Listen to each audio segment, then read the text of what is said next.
I lost my money in business, but I became successful again. Rainy season has started. I got involved in reading. Well, these sentences sound okay, but how can we make the same sentences better? We can do so by using phrasal verbs. Let's learn them now. By the way, if you don't know what phrasal verbs are, let's go over them once. A phrasal verb is a verb with a preposition or adverb coming after it. Sometimes a verb is followed by both preposition and adverb. Now let's look at 9 phrasal verbs from the first unit in English textbook of 10th class. The first one is look after. Look after means to take care of somebody or something. To take care of somebody or something.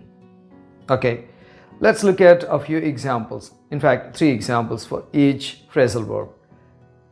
The first example is, who is going to look after the children while you are away? Who is going to look after the children while you are away? The meaning is, who is going to take care of the children while you are away? Second example, don't worry about me. I can look after myself. It means I don't need any help. I can take care of myself.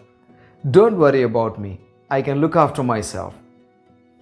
The third example, if you look after your clothes, they last a lot longer.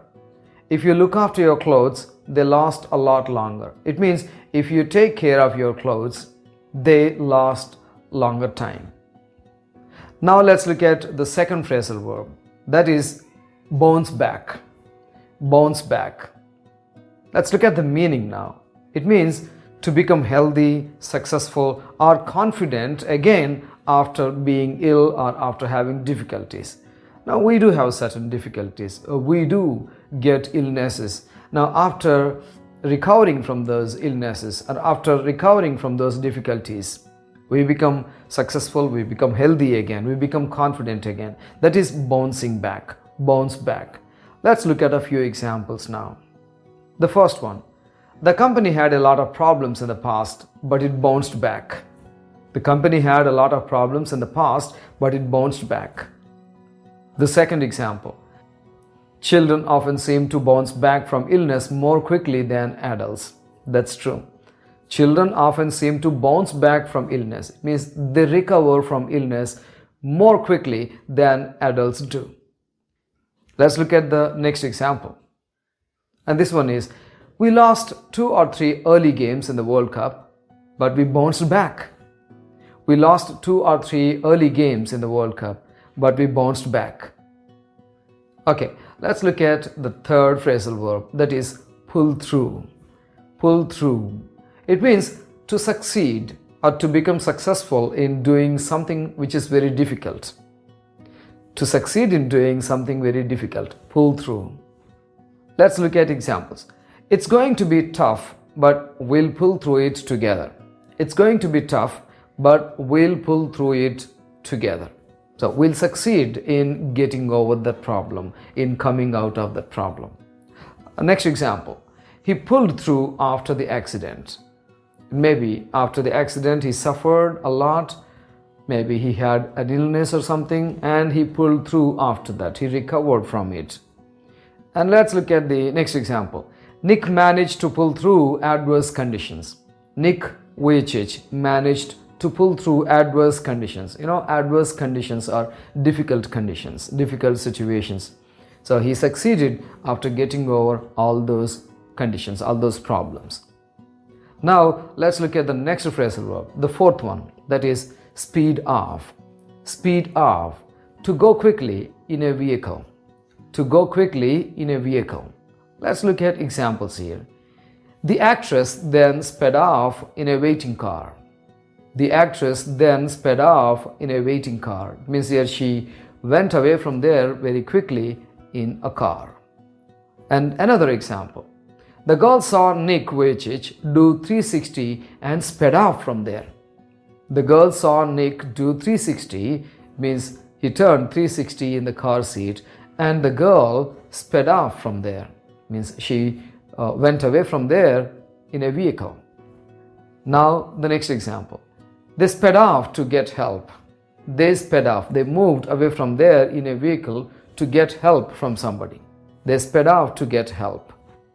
Okay, let's look at number 5. Kick down. Kick down means to hit somebody or something with your foot. To hit somebody or something with your foot. Let's look at examples to understand this. She kicked the door down. She kicked the door down. So kick down. Next example. She kicked down the loose pebbles by the roadside. She kicked down the loose pebbles by the roadside. You know, pebbles are small stones, round stones. And let's look at the next example now. Billy was kicking a ball down the yard. Billy was kicking a ball down the yard. Kicking down. Now let's look at the 6th phrasal verb, that is freak out. Freak out. The meaning is to make somebody suddenly feel shocked, surprised, or frightened. To make somebody suddenly feel shocked, surprised, or frightened. Let's look at examples. Snakes really freak me out. Snakes really freak me out. It means here, I'm really frightened when I see a snake or when I see snakes. The next example. Nick Vujicic freaked the girl out by doing 360 in the car seat. Nick freaked the girl out. It means Nick shocked the girl by doing 360 in the car seat. And one more example. I remember the first time I went on stage. I freaked out completely. It means I was frightened. I remember the first time I went on stage. I freaked out completely. Now, the next phrasal verb is set in. That's an easy one. Set in.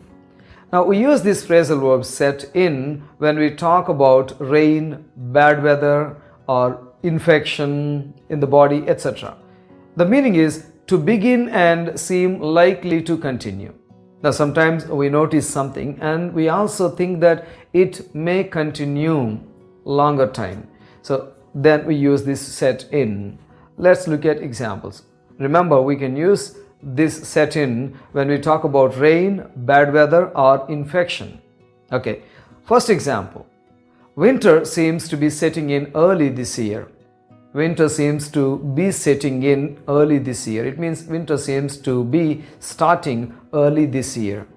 And let's look at the second example. If you don't treat the wound, an infection might set in.